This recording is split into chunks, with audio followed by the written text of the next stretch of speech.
Pozdrav. Počeo bi sa par pitanja. Pitanja su: kome delegiraš svoj život, odnosno daješ da ga vodi? Kome delegiraš svoju obitelj, svoju ženu ili muža ili djecu? I kome delegiraš crkvu? Danas je u ovom vremenu u kojem živimo, delegiranje je jako popularna stvar. Svi živimo jako zatrpano, jako brzo, jako intenzivno i svi imaju potrebu za delegiranjem obaveza. I ko bolje delegira svoje obaveze, ko bolje delegira svoj život ili svoje nekakve principe ili sve nekakve poslove, brže raste, brže se snalazi i brže mu raste posao ili šta već radi u ovome svijetu. Nekakva definicija bi bila da delegiranje je predavanje obveza i zadataka drugima u svrhu širenja posla, lakšeg obavljanja, rasterećivanja pojedinca i uključivanja mnogih drugih ljudi. Ništa loše, jel tako? Naravno, imamo i biblijske temelje za to.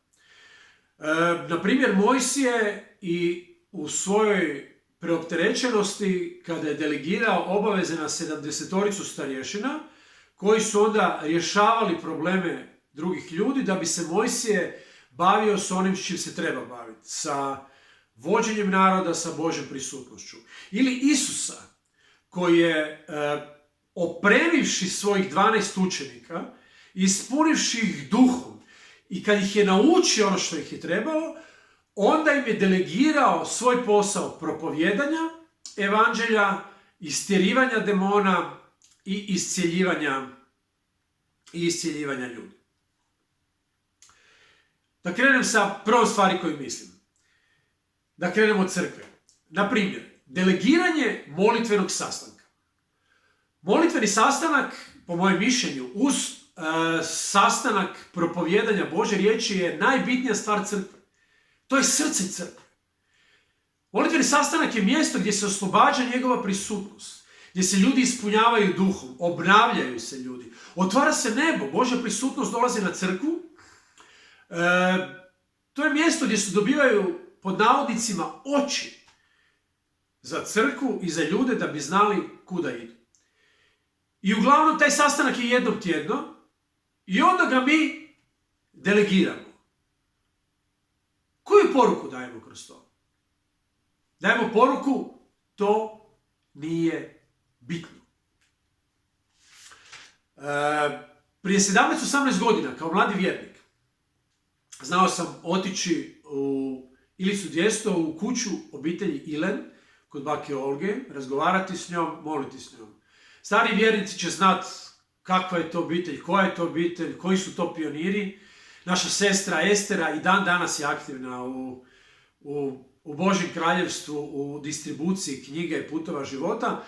Ali ja bih znao razgovarati sa bakom Olgom i kao mladi vjernik, onako sa otvorenim očima, znao sam pitati: baka Olga, pa su se kod vas u crkvi prije događale stvari? Ona je rekla: je sinek, događale su se, da. Jednom je došla jedna žena koja nije vidjela, mi smo polagali ruke na nju i Bog je dao da vidi. Pa je došao čovjek koji je culao. Hrom je bio. Molili smo se, polagali ruke na njega i Bog je ozdravio. Pa je došla neka žena koja je dijete imala problema, čak i tu spavala kod nas. Molili smo se za nju i Bog je riješio njene probleme. Ja sam pitao: a baka Olga, jeste vi, jel vi imate molitveni sastanak? Ona je rekla: da sinek, kako ne, imali smo. Rekao: a kad ste ga imali, koji dan? Pa imali smo ga 2 puta dnevno, kaže baka Olga. Ujutro i navečer, sinek. I Bog je radio, stvari su se događale. Ja ju pitam: ujutro i navečer? Ili prije neki dan slušam propovjed od jednog brata, u zadnje vrijeme ga jako volim slušati, neću ga reklamirati, sad ću reći ime crkve, on je Ukrajinac u Americi, vodi crkvu Hungry Generation, i ima nekakvu propovjed na YouTube-u o molitvi, o poticaju, tako je rekao: idem ja čuti nešto novo. I čujem na kraju, nakon pola sata propovjedi, da on poziva crkvu na molitvene sastanke ujutro, ponedjeljkom, utorkom, srijedom, četvrtkom i petkom i popodne, utorkom, srijedom, četvrtkom, petkom i subotom. Ja rekao, pa baš sam nešto novo čuo. To novo što sam čuo, imam dojam da vrišti kroz čitavo pismo. A to je podizanje Božjih oltara, Božjih žrtvenika, kako bi Božja prisutnost, kako bi Bog sam sa svojom prisutnošću, sa svojom osobnošću dolazio među svoje ljude. U Novom Zavjetu kaže da su bili ustrajni u nauci, ustrajni u štovanju, ustrajni u molitvama, ustrajni u obožavanju, ustrajni u pjevanju, ustrajni u čašćenju Isusa, ustrajni u fokusiranosti na Isusa, na njega, na njegov život i vidimo, stvari su se događale. I razmišljam kako iz mene dolazi nekakva frustracija, kao da vrišti frustracija. Ali, vjerujte, nije frustracija od želje za većim količinama. Uopće mi to nije namjera. Nije mi namjera poticati, hajmo sad opet 5 dana u tjednu, ili one nekakve odluke kratkoročne, idem se dizati u 5 ujutro, od ponedjeljka ću krenut, od nove godine ću krenut. Ne. Frustriran sam što ovo što čitam i što slušam, uglavnom ne vidim kao crkven život, kao crkveno usmjerenje, kao crkvenu paradigmu, nego vidim organiziranost, vidim menadžment. Vidim uglavnom, sa izuzecima, vidim mlade ljude koji nisu zapaljeni, nisu oduševljeni, nisu gorljivi za Gospodina. Nisu u stanju predanja onog novobraćeničke revnosti za Gospodina Isusa. I često srećem mlade ljude, znate šta me pitaju? Pitaju me, a što ti misliš da bi ja mogao raditi u crkvi? I ja onda odgovaram, ti mene pitaš šta ti da radiš? I iz toga ja dolazim do jednog zaključka, da je naša dužnost, obaveza, odgovornost ne delegirati, nego ljude dovesti do Isusa. Ljude dovoditi do mjesta pomazanja. Ljude dovoditi do mjesta otvorenog neba. Do mjesta gdje će biti ispunjavani duhom.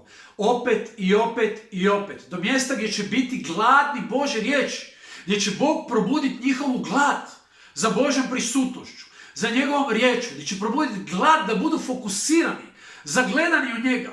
I da to ih ojačava iznutra. I da onda taj život iznutra njih vodi.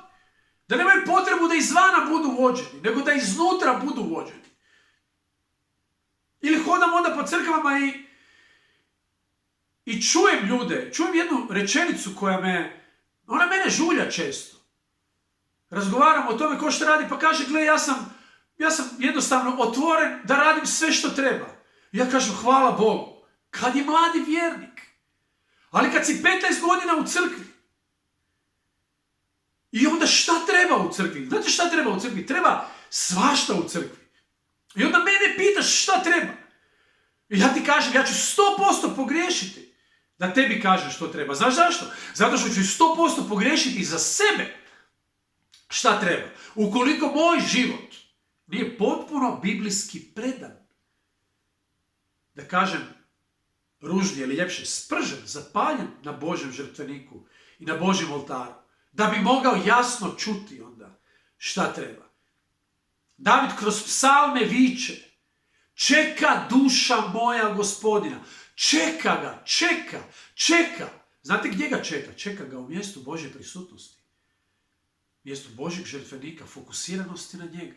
I Izaija kaže, tada neće nestati glasa iza tebe, koji će ti govoriti sad lijevo, sad desno. Ako nemaš glas koji ti kaže sad lijevo i sad desno, ti ćeš pogriješiti. Sigurno ćeš pogriješiti. Potpuno istu stvar Isus kaže. Ovce moje poznaju moj glas i one idu za mnom. Ja izvodim svoje ovce. Jer pismo kaže da sinovi su Božji oni koji su vođeni duhom Božjim. Koji su ispunjeni duhom Božjim. Koji su dovedeni na mjesto obožavanja, štovanja, čašćenja. Kaže Petar, prave spoznaje Gospodina Isusa. Kaže Petar, prava spoznaja Gospodina Isusa neće nas ostaviti ni besplodne, ni besposlene. Bog će ti dati posla. A znaš gdje će ti dati posla? U njegovoj prisutnosti. Tamo dolazi informacija. Sada lijevo ili sada desno. Pavao, koji je u stvari jako jednostavan, iako su njegove rečenice jako komplicirane, u stvari ono što govori je jako jednostavno. I na jednom mjestu pisma on jako jasno govori. Kaže da je naša duša vjernika stvorena za Gospodina i da je za Gospodin za dušu. I onda govori na tom mjestu, bježite od bludnosti. Da li treba bježiti od bludnosti? Naravno, seksualne, ona je odvratna. Ali ne mislim samo na to, nego od svake bludnosti ovoga svijeta.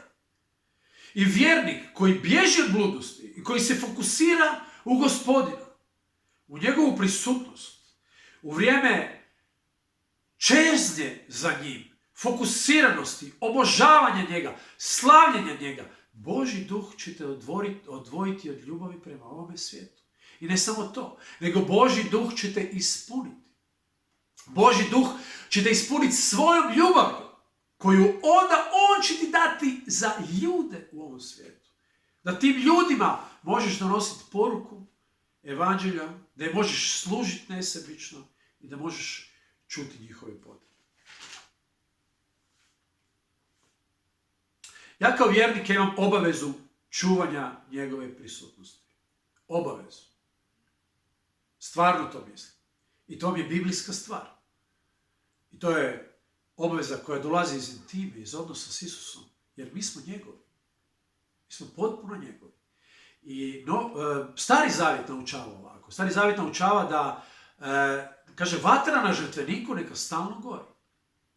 I kaže da su svećenici dolazi 2 puta dnevno, ujutro i navečer. Dolazili su svježega ulja od stisnutih maslina da bi vatra stalno govorila. Ali to je slika stvarnosti. Starozavjetna. Novozavjetna stvarnost je da je Krist Isus kroz svoje tijelo, kroz svoju krv, on je nama otvorio novi životonosni put u svetinju nad svetinjama, ne sliku, ne sjenu stvarnosti, nego pravu stvarnost. U svoju prisutnost, na pravi, nebeski žrtvenik. Neprestani, 0 do 24, ne ujutro i navečer. I on želi nas da mi kultiviramo svoju prisutnost, da kultiviramo gledanje u njega, obožavanje njega, slavljenje njega i to će on nas naučiti. Kako on nas nauči, osobno mislim da mi trebamo učiti druge. Ili delegirati ih Isusu. Ima par primjera Božih ljudi, ima primjera kroz Bibliju, ljudi koji su djeci ostavili pravo nasljeđe. Ima primjera danas. Imamo Alana Vincenta koji uglavnom mnogi vjernici znaju.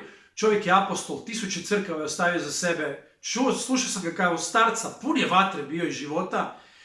I danas njegova kćer, njene propovjedi, to je toliko gorljivo, toliko puno vatre, oduševljenja za Gospodinom, toliko puno beskompromisnosti.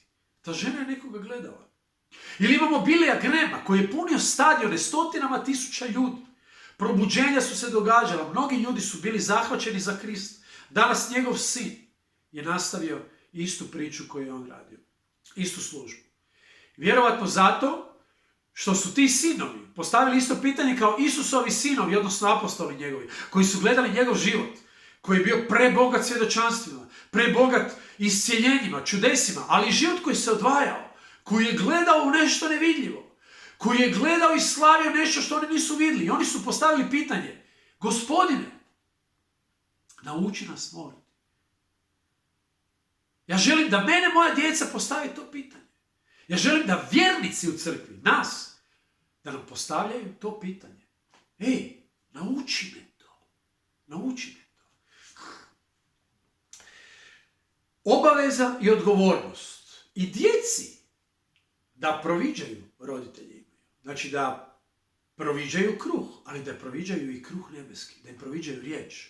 I da sa ženom i sa obitelji provodimo vrijeme u Božoj prisutnosti, u slavljenju, u obožavanju, na mjestu gdje se duh preljeva, na mjestu gdje se otvara nebo, gdje dolazi do Božje prisutnosti, do očitovanja njegove svete prisutnosti. I na kraju, za kraj vas pozivam da dođemo k njemu. Isus vrlo jasno govori, stojim na vratima i kucam.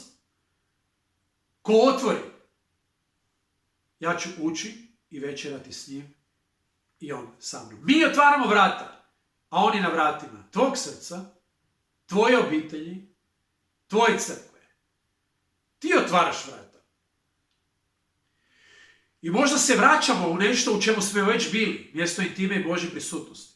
A možda te Isus zove u nešto potpuno novo. U nešto gdje još nisi bio. Na neka mjesta gdje još nisi ga sretao. U neku vrstu intime, plesa, slavljenja, obožavanja, proučavanja, čašćenja u kojoj još nisi bio. On kaže, ej, traži me i naći ćeš me. Kucaj i otvorit ću ti. Jer kaže Bog da neće one koji traže, neće prezreti. Nego će se Bog objaviti onima koji traže njegovo lice. Vremena su izazovna. Vremena su teška. Svijet se trese. Nema odgovora na ništa. Sve živo se trese. Ljudi se nemaju na što osloniti. Vjernici se nemaju na što osloniti. Osim na Božju prisutnost. Božja prisutnost je čvrsta. Izgrađivanje osobnih, obiteljskih, mjesta štovanja, obožavanja, klicanja, pjevanja, proučavanja, čitanja, obožavanja, crtanja u Božoj prisutnosti. To je danas